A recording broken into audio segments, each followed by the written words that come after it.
Oil has officially crossed the $100 mark following confirmation of the blockade in the Strait of Hormuz. We're calling this the double tightening, as geopolitical energy shocks meet emerging liquidity gates in private credit.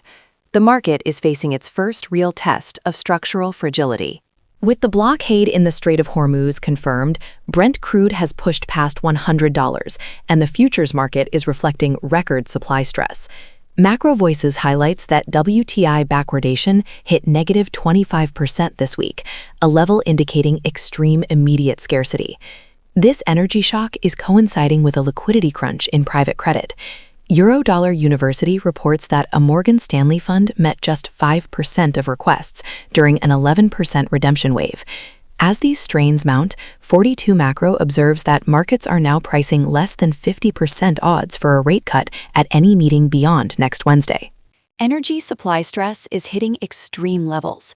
Brent crude is holding above $100, and according to Macro Voices, WTI backwardation reached negative 25% on March 8th.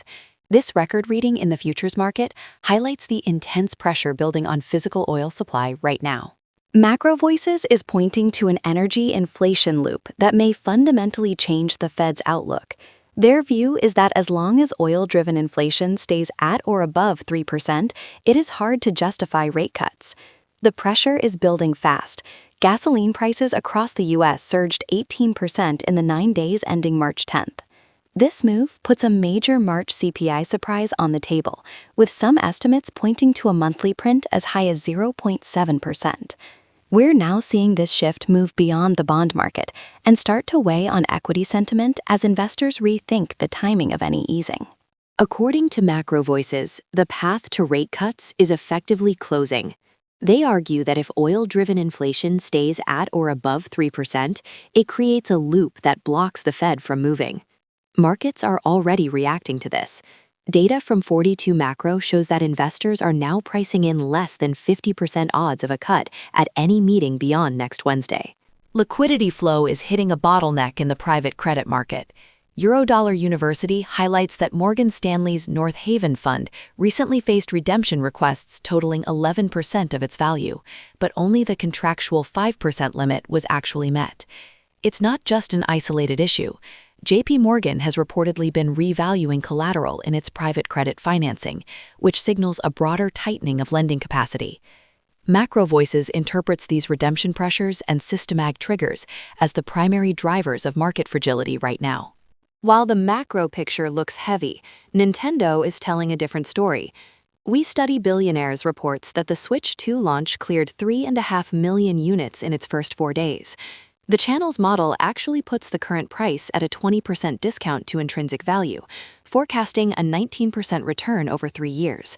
With new NVIDIA chips potentially opening the door to more AAA third-party games, it's a growth setup that stands apart from the broader market volatility. While macro headlines focus on tightening lending capacity and redemption pressures, Nintendo's hardware cycle is gaining speed. After moving 3.5 million units in 4 days, the channel now estimates the stock is trading 20% below its intrinsic value. New NVIDIA chips are the key catalyst. They're expected to finally unlock the third-party game catalog and expand Nintendo's total addressable market. In tech hardware, Sven Carlin notes that HP expects memory input cost volatility to persist through fiscal 26. With RAM prices reportedly jumping nearly 4-fold, this creates significant pressure on PC margins. We're also watching Klarna. Unrivaled Investing highlights a shift toward higher-risk installment lending, which has surged 165%. This increased cyclicality could be a major risk if the broader macro environment worsens.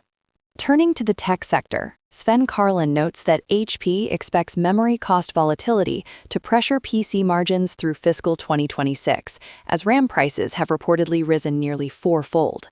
We're also tracking Klarna, where high-risk installment lending has surged 165%. Unrivaled Investing suggests this shift toward more cyclical credit could become a significant headwind if economic conditions worsen. First on our watch list is Nintendo, where hardware momentum and a modeled valuation discount of 20% offer a rare pocket of product-driven growth.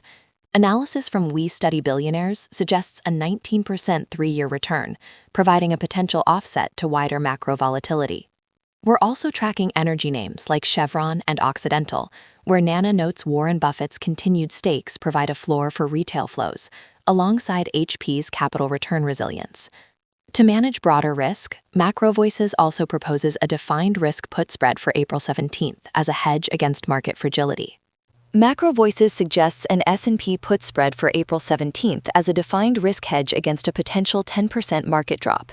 Separately, Nana points to Warren Buffett's energy holdings as a potential floor for the sector. With Buffett maintaining a nearly 27% stake in Occidental, his positioning may anchor retail interest in both Chevron and Occidental. Wrapping up with our look ahead, we're watching how oil prices filter into the upcoming CPI data and the Fed's response next Wednesday. We're also monitoring the plumbing of the private credit market for any further liquidity gates that could signal wider stress.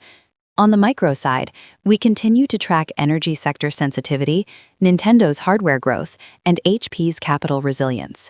You can find the full source list in the description. If this synthesis helps your process, consider subscribing for daily updates.